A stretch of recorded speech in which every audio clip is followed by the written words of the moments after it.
இஸ்ரேலுக்கும் ஹமாஸுக்கும் இடையிலான போர்ல அமெரிக்கா சமீபத்தில் நடத்தின தாக்குதலுக்கு பழிவாங்கிற வகையில இப்போ ஈரானை சேர்ந்த ப்ராக்சி ஃபோர்ஸஸ் ஆன ஹெசபுல்லா ஹவுதின்னு சொல்லி எல்லாருமே அவங்களுடைய தாக்குதலை தீவிரப்படுத்த ஆரம்பிச்சிருக்காங்க.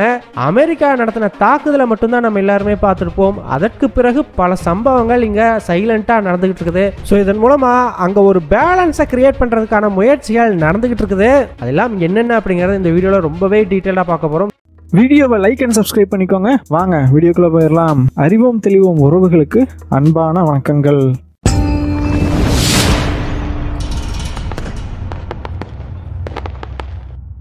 முதல் விஷயமா ஹெசபுல்லா இந்த போர் ஆரம்பிச்சதுலேருந்து இன்னைக்கு வரைக்குமே இஸ்ரேல் மேல பெரிய அளவுக்கு தரைவழி தாக்குதல் அப்படிங்கறத தொடுக்கவே இல்லை. அவங்க மோஸ்ட்லி இஸ்ரேல் எப்படி அட்டாக் பண்ணுவாங்கன்னு பாத்தீங்கன்னா ஆன்டி டேங்க் மிசைல்ஸை வச்சோ ட்ரோன்ஸை வச்சோ இந்த மாதிரி வான்வெளி தாக்குதல்கள் தான் பெரிய அளவுக்கு நடந்துகிட்டு இருந்தது. ஆனால் இப்போ என்ன பண்ண ஆரம்பிச்சிருக்கிறாங்கன்னா தரைவழியாகவும் தாக்குதல் நடத்துறதுக்கான முயற்சியில் இறங்க ஆரம்பிச்சிருக்கிறாங்க.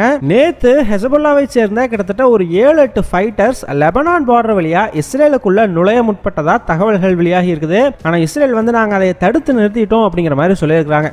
உடனே எல்லாரும் கேட்பீங்க, ஏன்பா வெறும் ஒரு 7-8 பேர் தானே நுழைய முயற்சி பண்ணாங்க, அப்படியே அவங்க இஸ்ரேலுக்குள்ள நுழைஞ்சிட்டாங்கன்னு வச்சுக்கோ, அவங்கனால என்ன பண்ணிட முடியும் அப்படின்னு கேட்டீங்கன்னா, இன்னைக்கு 7-8 பேர் தான் நுழையிறாங்க. பின்னாட்கள்ல 10 பேர் நுழையலாம், 15 பேர் நுழையலாம், அதுக்கப்புறம் அப்படி 20 பேர் அப்படின்னு சொல்லி இந்த நம்பர் இன்க்ரீஸ் ஆகலாம். இது ஒரு ஆபத்து.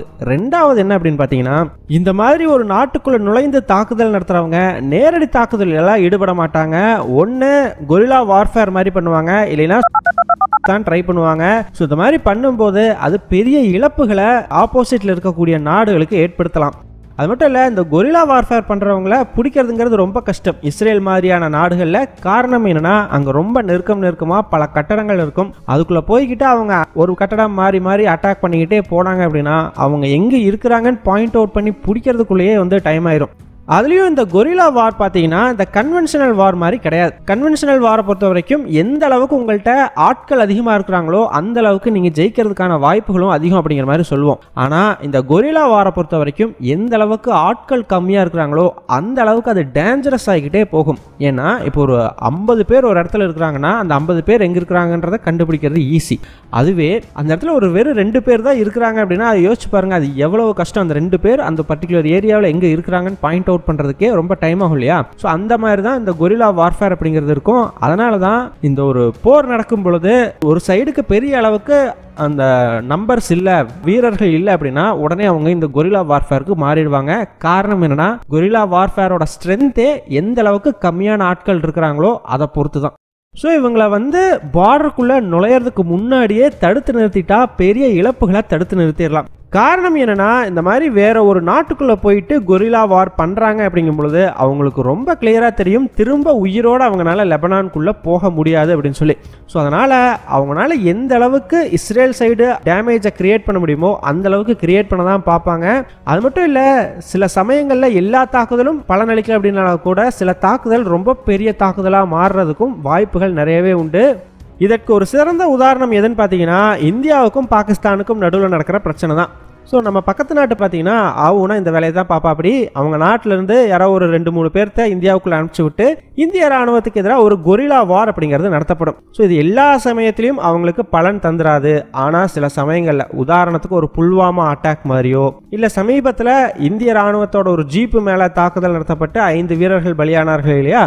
ஸோ இந்த மாதிரி டெய்லியுமே பல தாக்குதல்களை சந்திச்சு அதை சமாளிக்கிறதுக்கே பயங்கரமாக ட்ரைனிங் எடுத்திருக்கக்கூடிய இந்தியா மாதிரியான ஒரு சிறந்த இராணுவத்துக்கே சில சமயம் மிஸ் ஆகிடுது. இது யானைக்கும் அடிசருக்கும்னு சொல்லுவாங்க இல்லையா? அந்த மாதிரி நடக்குது அப்படிங்கும் பொழுது இஸ்ரேலுக்கெல்லாம் சொல்லவே வேண்டாம். அவங்க பெட்டர் ஹெசபுல்லாவை சேர்ந்த ஃபைட்டர்ஸ் உள்ளே வராமல் தடுத்து நிறுத்திடுறாங்க அப்படிங்கிற வரைக்கும் பிரச்சனை இல்லை. அவங்க உள்ளே வந்துட்டாங்கன்னா அது இஸ்ரேலுக்கு பெரும் இழப்புகளை ஏற்படுத்தும். அது மட்டும் இல்லை, இந்த மாதிரி ஒரு 7-8 பேர் மட்டும் உள்ளே வந்துட்டு கொரில்லா வார் நடத்துகிறாங்க அப்படிங்கும் பொழுது அந்த பர்டிகுலர் குரூப்புக்கு எதிராக ஒரு போர் அறிவிக்கலாமா வேண்டாமா அப்படிங்கிறதுலே ஒரு குழப்பம் ஏற்படும். ஸோ இஸ்ரேல் பார்த்தீங்கன்னா இப்போ ஹெசபுல்லா மேலே போரை அறிவிக்கலாம்னு நினச்சாலுமே கூட சரி ஒரு 7-8 பேர் தானே அப்படிங்கிற மாதிரி சமாளிக்கலாம் அப்படின்னு தான் முயற்சி பண்ணுவாங்க. முடிஞ்ச அளவுக்கு போரை ஏற்படுத்தாமல் தவிர்க்க தான் பார்ப்பாங்க. ஈவன் நம்ம பார்டரில் கூட இதே விஷயம் தான் நடந்துகிட்டு இருக்குது. அவங்க என்னதான் தாக்குதல் நடத்தினாலும் கூட நம்ம எல்லா தாக்குதலுக்கும் அவங்களுக்கு எதிராக ஒரு போருக்கு போயிடுறோமா? ஸோ இல்லை இல்லையா, அதே மாதிரி ஒரு சூழ்நிலை தான் அங்கேயும் நிலவும். ஸோ அதனால தான் ஹெசபுல்லாவும் ரொம்பவே கேர்ஃபுல்லாக இந்த மாதிரி ஒரு மூவ் எடுத்திருக்கிறாங்க. இதன் மூலமாக ஒரு பெரிய போரை உருவாக்கிடாம இஸ்ரேலுக்கு பெரிய அளவுக்கு இழப்புகளை அவங்களால ஏற்படுத்த முடியும் அப்படிங்கிறத அவங்க நம்புறாங்க. மேபி இஸ்ரேலோட மனநிலை அப்படிங்கிறது வேற மாதிரி இருக்கலாம். அதை நம்ம பொறுத்திருந்து பார்த்தோம் அப்படின்னா தான் தெரியும். ஹெசபுல்லா பார்த்தீங்கன்னா இதோட நிறுத்திக்கல, இன்னும் பல சம்பவங்களை பண்ண ஆரம்பிச்சிருக்கிறாங்க. நம்ம முதலே ஒரு வீடியோவில் சொல்லியிருந்தோம் இல்லையா, ஹெசபுல்லா பெரிய அளவுக்கு இஸ்ரேலோட இன்ஃப்ராஸ்ட்ரக்சர்ஸை மட்டும்தான் குறி வைக்கிறாங்க, இஸ்ரேல் ராணுவத்து மேலே பெருசாக குறி வைக்கிறது இல்லை அப்படின்னு சொல்லி. ஆனால் இப்போ ஒரு 2-3 நாட்களாக இஸ்ரேல் ராணுவத்து மேலேயுமே குறி வச்சு தாக்குதல் நடத்த ஆரம்பிச்சிருக்கிறாங்க. அதுலேயும் இப்போ ஒரு வீடியோ ஒன்று ரிலீஸ் பண்ணியிருக்கிறாங்க. அந்த வீடியோவில் பார்த்தீங்கன்னா இஸ்ரேல் ராணுவத்தை சேர்ந்த ஒருத்தர் நடந்து போயிட்டு இருக்கிற மாதிரியும், கரெக்டாக அவர் நடந்து போகிற இடத்துல பார்த்தீங்கன்னா ஒரு தாக்குதல் அப்படிங்கிறது நடத்தப்படுற மாதிரியும் ஒரு வீடியோ அப்படிங்கிறது ரிலீஸ் பண்ணப்பட்டிருக்குது. இதனால் பார்த்தீங்கன்னா இப்போ இந்த லெபனான் பார்டர்லையும் உயிரிழப்புகள் அதிகமாக ஏற்பட ஆரம்பிச்சிருக்குது. அது மட்டும் இல்லை, முதல் முறையாக சாதாரண மக்கள், அதாவது வீரர்கள் இல்லை, சாதாரண மக்கள் ஹெசபுல்லா தாக்குதலில் இறந்து போயிருக்கிறாங்க. இதனால் அங்கே வசிக்கக்கூடிய மக்கள் எல்லாமே பயத்தில் இப்போ மத்திய இஸ்ரேல் பகுதியை நோக்கி நகர ஆரம்பிச்சிருக்கிறதா தகவல்கள் வெளியாகி இருக்குது. ஆல்ரெடி இஸ்ரேல் ஒரு குறிப்பிட்ட பகுதியில் இருக்கக்கூடிய மக்களை வெளியேற்றிட்டாங்க. அது மட்டும் இல்லாமல் இப்போ வாலண்டியராக அந்த பார்டரில் இருக்கிற மக்கள் பலரும் மத்திய இஸ்ரேலை நோக்கி போகிறதா தகவல்கள் வந்திருக்குது. ஸோ கிளியராக ஹெசபுல்லா இந்த போரை அடுத்த கட்டத்தை நோக்கி நகர்த்துறாங்க அப்படின்னே சொல்லலாம். இதற்கு முக்கிய காரணம் சமீபத்தில் நடந்த நிகழ்வுகளால் இந்த போரில் ஒரு பேலன்ஸ் அப்படிங்கிறது லைட்டாக மாற ஆரம்பிச்சிருக்குது. அந்த பேலன்ஸை இப்போ சரிப்படுத்துறதுக்கான முயற்சியில் இவங்க இறங்கியிருக்கிறாங்க. அப்படி என்னப்பா நடந்துச்சு அப்படின்னு கேட்டிங்கன்னா, இஸ்ரேல் ஹமாஸ் மற்றும் ஹெசபுல்லாவை சேர்ந்த 2 கமாண்டர்ஸை கொண்டாங்க இல்லையா, அந்த சம்பவம் ஒன்று. அதே மாதிரி அமெரிக்கா ஹவுதிகள் மேலே நடத்தின தாக்குதல் ஒன்று. இது ரெண்டுமே அவங்க சைடில் ஒரு போரை பெரிதுபடுத்துறதுக்கான நடவடிக்கையாக பார்க்கப்படுது. ஸோ அமெரிக்கா இந்த அட்டாக்ஸ் மூலமாக அந்த போரை கொஞ்சம் பெருசு பண்ணியிருக்கிறாங்க. அவங்க சைடு லைட்டாக திருப்புறதுக்கான முயற்சி நடத்தியிருக்கிறாங்க. இப்போது ஹெசபுல்லா இதை பேலன்ஸ் பண்ணணும் அப்படின்னா இவங்களும் இந்த போரை இன்னும் கொஞ்சம் பெருசுபடுத்தணும். அவங்க சைடு மறுபடியும் இழுத்து இதை பேலன்ஸாக கொண்டு வந்தாதான் அவங்களாலையும் இந்த போரில் ரொம்ப நாளைக்கு நீட்டிக்க முடியும் இல்லையா. அதன் விளைவாக தான் இப்போ இவங்களும் இந்த மாதிரி தீவிரமான தாக்குதல்கள் நடத்த ஆரம்பிச்சிருக்கிறாங்க. ஹெசபுல்லா மட்டும் இல்லை, ஹவுதிகளுமே இந்த மாதிரி தாக்குதலை தீவிரப்படுத்துறதுக்கான வாய்ப்பு இருக்குது அப்படின்னு நம்பப்படுது. ஈவன் அமெரிக்காவினுடைய ஸ்போக்ஸ் பர்சனான ஜான் கிர்பியே ஒரு ப்ரெஸ் மீட்டில் தெளிவாக என்ன சொல்லியிருக்காருன்னா, நாங்கள் ஹவுதிஸ் எங்கள் மேலே மறுபடியும் பதில் தாக்குதல் நடத்துவாங்க அப்படிங்கிறத பெரிய அளவுக்கு எதிர்பார்க்குறோம் அப்படிங்கிற மாதிரி தான் சொல்லியிருக்கிறாரு. அவர் சொன்ன மாதிரியே நேற்று காலையில் ஹவுதிகள் அமெரிக்காவினுடைய USS லேபூன் அப்படிங்கிற போர்க்கப்பல் மேலே மிசைல் மூலமாக தாக்குதல் நடத்த ட்ரை பண்ணியிருக்கிறாங்க. ஆனால் அந்த மிசைலை அமெரிக்கா வெற்றிகரமாக தாக்கி அழிச்சிட்டாங்க அப்படிங்கிறது வேற விஷயம். ஆனால் இங்கே நம்ம புரிஞ்சுக்க வேண்டியது, என்னதான் அமெரிக்கா ஏமனில் போய் ஹவுதிகள் மேலே தாக்குதல் நடத்தினாலும் அவங்க அதுக்கு அசைஞ்சு கொடுக்குற மாதிரி இல்லை, தொடர்ந்து தாக்குதல் நடத்துறதுக்கு தயாராகவே இருக்கிறாங்க.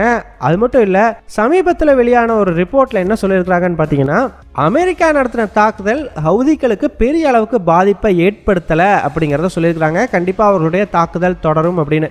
காரணம் என்னன்னா, ஹவுதிகள் அவங்களுடைய ஆயுதங்களை எல்லாம் பெரும்பாலும் அண்டர் கிரவுண்டில் தான் வச்சிருக்கிறாங்க. ஸோ இந்த மாதிரி தாக்குதல் நடக்கும் அப்படிங்கிறதெல்லாம் அவங்களுக்கு தெரியும். காரணம், ஈரானுக்கு பார்த்தீங்கன்னா இதில் பெரிய அளவுக்கு எக்ஸ்பீரியன்ஸ் உண்டு. ஈரான் மேலே இஸ்ரேலும் அமெரிக்காவும் அடிக்கடி தாக்குதல் நடத்துனதுனால தான் ஈரான் அவங்களுடைய ஆயுதங்களை இப்போ பெரிய அளவுக்கு அண்டர் கிரவுண்டில் வச்சு பாதுகாக்க ஆரம்பிச்சிருக்கிறாங்க. ஸோ ஈரான் தான் ஹவுதிக்கு மோஸ்ட்லி இந்த ஐடியாவெல்லாம் கொடுத்துருக்கலாம்னு நம்பப்படுது. அதே மாதிரி அவங்களுடைய வழியவே ஃபாலோ பண்ணி இப்போ ஹவுதிகளும் அவங்களுடைய ஆயுதங்களை பெரிய அளவுக்கு அண்டர் கிரவுண்டில் பதுக்கி வச்சிருக்கிறதா நம்பப்படுது. அது மட்டும் இல்லை, ஹவுதிகள் வச்சிருக்கிற ஆயுதங்களை எந்த லொக்கேஷனில் வச்சிருக்கிறாங்கன்னு கண்டுபிடிக்கிறதுக்கே அமெரிக்கா கஷ்டப்பட்டதாகவும் அந்த ரிப்போர்ட்டில் தகவல்கள் வெளியாகி இருக்குது. ஆக்சுவலாக அமெரிக்கா பார்த்தீங்கன்னா கிட்டத்தட்ட ஒரு 60 லொக்கேஷனில் அட்டாக் அப்படிங்கிறத முந்தானத்து பண்ணியிருந்தாங்க. ஆக்சுவலாக இந்த 60 லொக்கேஷனில் வெறும் 28 லொக்கேஷனை மட்டும்தான் அமெரிக்கானால் கண்டுபிடிக்க முடிஞ்சுதான். அந்த 28 லொக்கேஷனில் மட்டும்தான் தாக்குதல் நடத்தலாம் அப்படிங்கிற மாதிரி முதல்ல பிளான் பண்ணியிருந்துருக்குறாங்க. அதற்கு ஏற்ற மாதிரி தான் ஜெட்டு போயிருக்குது. ஸோ முதல்ல ஒரு செட் ஆஃப் ஜெட்டு போய் அட்டாக் பண்ணும், ரெண்டாவது பின்னாடியே இன்னொரு செட் ஆஃப் ஜெட்டு போய் அட்டாக் பண்ணுவாங்க. இதுதான் அமெரிக்காவோட பிளானாக இருந்திருக்குது. அதில் முதல்ல போகிற ஒரு செட் ஆஃப் ஜெட்டு அட்டாக் அந்த 28 லொக்கேஷனில் பண்ணும் பொழுது மேலும் பல லொக்கேஷனை அந்த சமயத்தில், ஏன்னா அவங்களுடைய ஏர் ஸ்பேஸில் தான் இருக்கிறாங்க இல்லையா, அந்த சமயத்தில் தான் அவங்க ஐடென்டிஃபையே பண்ணி இருந்திருக்கிறாங்க. அதையே பின்னாடி வந்த ரெண்டாவது செட் ஆஃப் ஜெட்டுக்கு சொல்லி இந்த மாதிரி இந்த இடத்துலலாம் புது லொக்கேஷன்ஸ் இருக்குது, இந்த இடத்துலையும் தாக்குதல் நடத்துங்க அப்படின்னு சொல்லி தான் கிட்டத்தட்ட ஒரு 60 லொக்கேஷன் வரைக்கும் அட்டாக் பண்ண முடிஞ்சிருக்குது அப்படிங்கிற மாதிரி சொல்லியிருக்கிறாங்க. ஸோ அந்த அளவுக்கு ஹவுதிகள் அவங்களுடைய ஆயுதங்களை ரொம்ப பத்திரமா பதுக்கி தான் வச்சிருந்துருக்காங்க. அதுவும் இப்போ இந்த தாக்குதல் நடத்தப்பட்ட பிறகு இன்னுமே அவங்க ரொம்ப ஒரு கேர்ஃபுல்லான மோடுக்கு போயிடுவாங்க அப்படின்னு சொல்லப்படுது. ஸோ என்னதான் இந்த தாக்குதல் எல்லாம் நடந்தாலுமே கூட கிட்டத்தட்ட இன்னும் 80% அவங்களுடைய தாக்குதல் திறன் அப்படிங்கிறது அவங்கள்ட்ட பத்திரமா தான் இருக்குது. அதற்கான ஆயுதங்களை அவங்க அண்டர் கிரவுண்டில் வச்சிருக்கிறாங்க அப்படின்னு தான் சொல்றாங்க. இதனால அவங்க மேலும் செங்கடல்ல வர கப்பல்கள் மேல தாக்குதல் நடத்துறதுக்கு வாய்ப்பு அதிகம் இருக்குதுன்னு தான் எதிர்பார்க்கப்படுது. அது மட்டும் இல்ல, ஹவுதிகளை பொறுத்த வரைக்கும் அமெரிக்காவை அவங்க பல முறை சமாளிச்சிருக்கிறாங்க. அமெரிக்க ஆயுதங்களை பார்த்த ஒரு ஃபோர்ஸ் தான். ஏன்னா சவுதி அரேபியாவுக்கு அமெரிக்கா தான் வெப்பன்ஸ் சப்ளை பண்றாங்க இல்லையா, கூடவே அமெரிக்கன் சோல்ஜர்ஸ் தான் அதையெல்லாம் ஆப்ரேட்டும் பண்ணிட்டு இருக்கிறாங்க. ஸோ அதனால அவங்களுக்கு ஒன்றும் அந்த அளவுக்கு மற்ற நாடுகள் மாதிரி அமெரிக்கன் ஃபோர்ஸை பார்த்தா பயம் இருக்காது அப்படிங்கிற ஒரு ஒப்பீனியனும் முன்னாடி வைக்கப்படுது. கண்டிப்பா அமெரிக்காவே அவங்க அட்டாக் பண்ணுவாங்கன்னு எதிர்பார்க்குறோம்னு சொல்றாங்கன்னா எந்த ஒரு விஷயமும் தெரியாம சொல்ல மாட்டாங்க அப்படிங்கிறது என்னுடைய கருத்து. நீங்க என்ன நினைக்கிறீங்க? அமெரிக்கா போரை தீவிரப்படுத்தின மாதிரியே இப்போ ஈரான் சைடு இருக்கக்கூடிய ப்ராக்சி ஃபோர்ஸஸும் போரை தீவிரப்படுத்துவாங்களா? உங்களுடைய கருத்து என்ன அப்படிங்கிறத மறக்காம கமெண்ட்ஸ்ல சொல்லுங்க. எங்க டெலிகிராம் சேனல் லிங்க் டிஸ்கிரிப்ஷன்ல கொடுக்குறோம். இன்ட்ரெஸ்ட் இருக்கிறவங்க ஜாயின் பண்ணிக்கோங்க. ரொம்ப முக்கியமான செய்திகள் அதில் பகிரப்படும். வீடியோ பிடிச்சிருந்ததுன்னா லைக் பண்ணிக்கோங்க, சப்ஸ்கிரைப் பண்ணிக்கோங்க. இதன் மூலமா எங்களுடைய வீடியோஸ் இன்னும் நிறைய பேருக்கு போய் சேரும். முடிஞ்சா உங்களுடைய ஃப்ரெண்ட்ஸுகிட்டையும் நிறைய ஷேர் பண்ணிக்கோங்க. இது எங்களுடைய உழைப்புக்கு நீங்க கொடுக்குற ஒரு ரிவார்டா இருக்கும். நன்றி.